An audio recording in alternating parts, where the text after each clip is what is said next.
8ನೇ ತರಗತಿ ಸಮಾಜ ವಿಜ್ಞಾನ ಪರಿಷ್ಕೃತ 2024 ಭಾಗ 1 ರಲ್ಲಿನ 1ನೇ ಅಧ್ಯಾಯದ ಬಗ್ಗೆ ನಾವೀಗ ನೋಡೋಣ.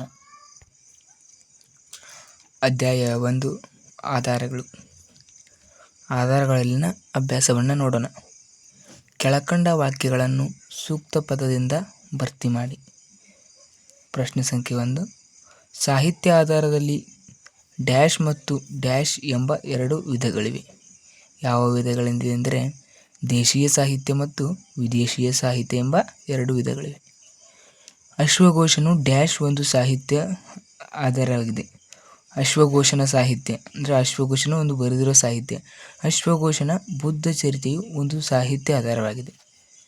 ಕನ್ನಡ ಭಾಷೆಯಲ್ಲಿರುವ ಮೊದಲ ಶಾಸನ ಯಾವುದು ಅಥವಾ ಡ್ಯಾಶ್. ಕನ್ನಡ ಭಾಷೆಯಲ್ಲಿರುವ ಮೊದಲ ಶಾಸನ ಹಲ್ಮಿಡಿ ಶಾಸನ. ನೋಡಿ, ಮುಖ್ಯ ಪ್ರಶ್ನೆ ಸಂಖ್ಯೆ 2 ಸಂಕ್ಷಿಪ್ತವಾಗಿ ಉತ್ತರಿಸಿ.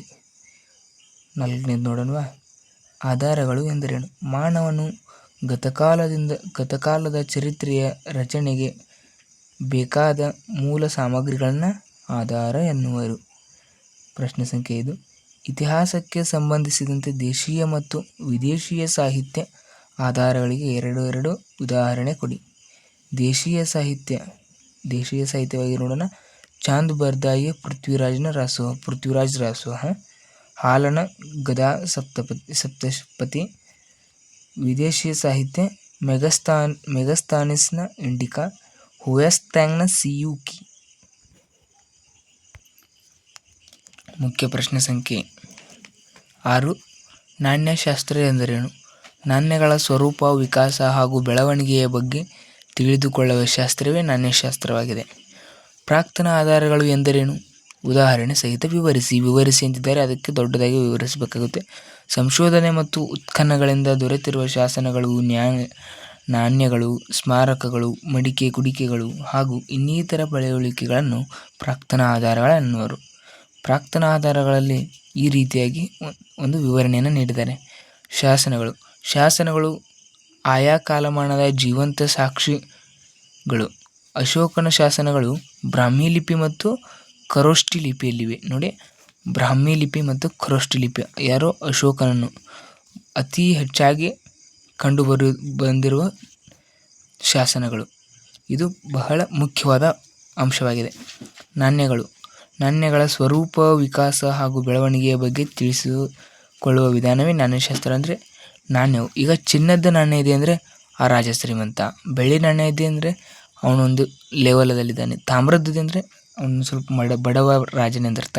ಈ ರೀತಿಯಾಗಿ ನಾಣ್ಯಗಳ ಸ್ವರೂಪ ಮತ್ತು ವಿಕಾಸ ಹಾಗೂ ಬೆಳವಣಿಗೆ ಬಗ್ಗೆ ನಮಗೆ ಕಂಡುಬರುತ್ತೆ. ಆಮೇಲೆ ಸ್ಮಾರಕಗಳು ಭಾರತದ ಸಾಂಸ್ಕೃತಿಕ ಪರಂಪರೆಯ ಜೀವಂತ ಸಾಕ್ಷಿಗಳು.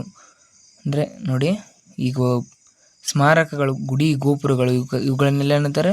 ಸ್ಮಾರಕಗಳು. ಉದಾಹರಣೆ ಬಸದಿ, ಸ್ತೂಪ, ಅರಮನೆ ಮತ್ತು ಕೋಟೆ.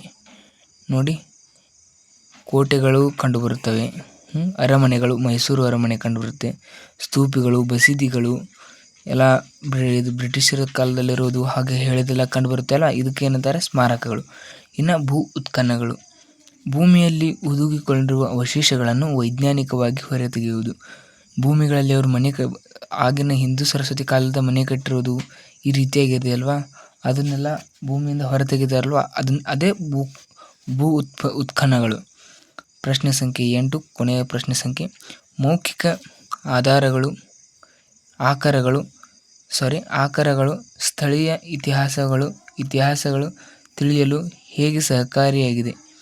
ಅನಾದಿ ಕಾಲದಿಂದಲೂ ಮಾನವನು ತನ್ನ ಅನುಭವಗಳನ್ನು ಹಾಗೂ ನೆನಪುಗಳನ್ನು ಹಾಡು, ಕಾವ್ಯ, ಲಾವಣಿಗಳ ರೂಪದಲ್ಲಿ ಮೌಖಿಕವಾಗಿ ತಲೆಮಾರಿನಿಂದ ತಲೆಮಾರಿಗೆ ಉಳಿಸಿಕೊಂಡು ಬಂದಿದ್ದಾನೆ. ಇವು ಸ್ಥಳೀಯ ಇತಿಹಾಸಗಳು ತಿಳಿಯಲು ಸಹಾಯಕವಾಗಿವೆ. ನೋಡಿ, ಈಗ ನಮ್ಮ ಅಜ್ಜಂದಿರು ಏನಂತಾರೆ? ಹಾಡನ್ನು ಹಾಡ್ತಾರೆ ಲಿಖಿತವಾಗಿ. ಲಿಖಿತ ಅಂದರೆ ಏನು? ಬರವಣಿಗೆ ಮೂಲಕ. ಮೌಖಿಕ ಅಂದರೆ ಬಾಯಿ ಮೂಲಕ ಹಾಡಾಡುವುದು. ಹಾಗೆ ಬಾಯಿ ಮೂಲಕ ಹಾಡ್ತಾ ನಮ್ಮ ಸ್ಥಳೀಯ ಇತಿಹಾಸ ಬಗ್ಗೆ ನಮಗೆ ತಿಳಿಯಲು ಸಹಾಯಕವಾಗಿದೆ. Thank you all. ನಮ್ಮ ವಿಡಿಯೋ ಇಷ್ಟ ಆದರೆ ಲೈಕ್ ಮಾಡಿ, ಶೇರ್ ಮಾಡಿ ಹಾಗೂ ಸಬ್ಸ್ಕ್ರೈಬ್ ಮಾಡೋದನ್ನು ಮರಿಬೇಡಿ ಎಂದು ಹೇಳುತ್ತಾ ಧನ್ಯವಾದಗಳು.